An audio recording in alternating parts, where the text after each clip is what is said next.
Bon, Excellence, Monsieur l'ambassadeur, ils nous ont offert une enveloppe colossale, nous offrant 30 millions de francs guinéens. Et ces 30 millions, ce n'est pas pour distribuer, c'est pour acheter les machines, pour que la qualité de nos produits soit bien améliorée. Ouais, on a en tête d'installer même Wakilare dans beaucoup d'endroits, mais bon, vu que les matériels ne sont pas comme ça, on a tout expliqué à Excellence. Il ne nous a pas promis qu'il le fera, mais il prend bonne note. À l'endroit des autorités de la transition, c'est juste de leur dire que, bon, à tout moment qu'il y a des bons événements en Guinée, elles viennent lancer la commande à Wakilare. Et cette commande qu'elles lancent, cet argent nous permet de couvrir nos besoins. Je pense que c'est très important, quand on est un ambassadeur, de ne pas rester enfermé dans un bureau et d'aller à la rencontre des gens, de voir ce qui se passe dans le pays, comment les gens vivent et puis leurs projets.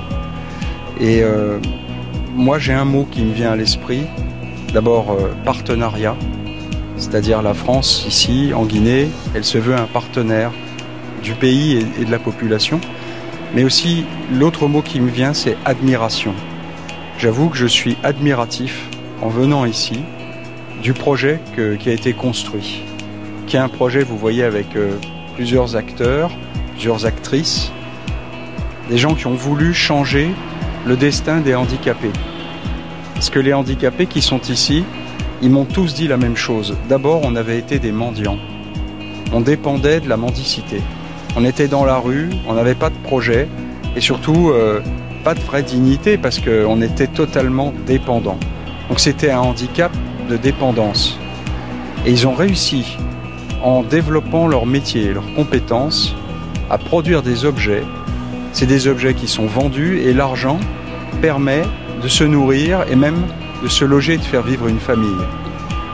Donc je voudrais juste qu'on réfléchisse tous à ça, parce que c'est une leçon, c'est une vraie leçon de vie qui dépasse la Guinée, ça. C'est une leçon pour nous tous en tant qu'humains.